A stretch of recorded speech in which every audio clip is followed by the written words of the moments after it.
What up, Dungeon Squad? Cruz with Dungeon Boxing Club here. And for today's quick boxing tip of the day, we're going to be going over the jab. So stick around, you don't want to miss out.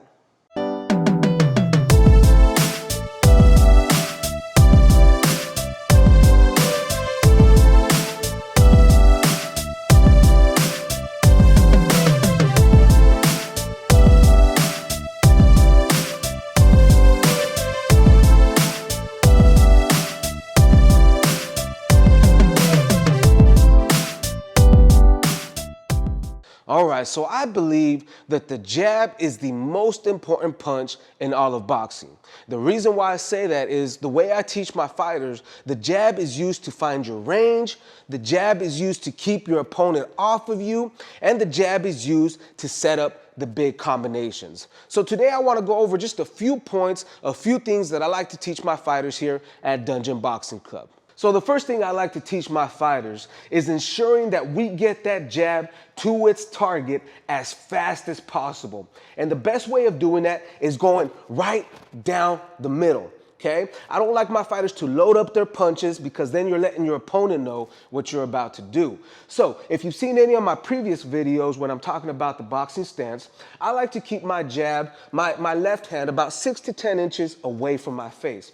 The reason why I do that is because it is closer to my opponent, which will allow me to really snap that punch and get it there real quick. So it's important that you go right down the middle when throwing that jab and you're not wasting your time throwing it like a half hook or loading up. You just want to go right down the middle.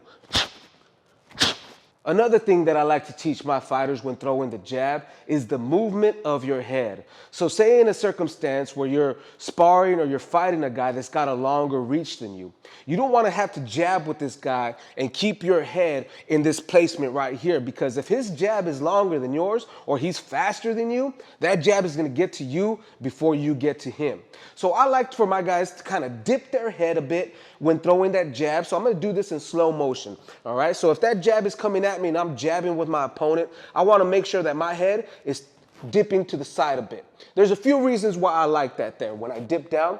First one is because my shoulder here is going to provide a level of protection against my opponent's right hand. So it's protecting my chin at that moment. Another thing why I like that is because if my opponent is throwing a quick jab and I happen to time it perfectly, not only can I counter him with my hard jab, but his jab is going to fly right over my head.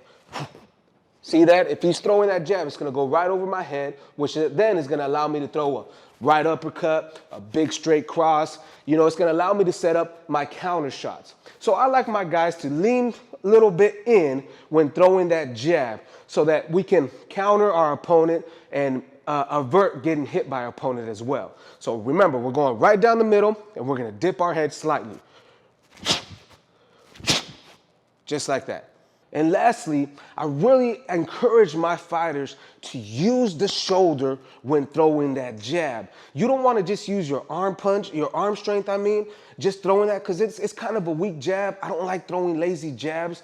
I'm sure they serve a purpose in other places, but for me, I want to make sure that that jab is always thrown like a missile. I want it to hit, I want it to snap, I want it to hit hard.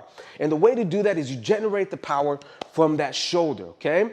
Now, sometimes you can use the hip when throwing the jab if you're at close range, but if you're pushing off of your back foot, it's difficult to use the hip in that scenario. So I want my fighters to use their shoulder to generate power. And another thing it does, it allows my fighter to get 2 or 3 more inches of range by just simply putting that shoulder into that punch. So here's what that looks like, okay? Remember, we're going right down the middle, we're gonna dip our head slightly in, and then we're gonna use the shoulder to generate the power and land a solid jab.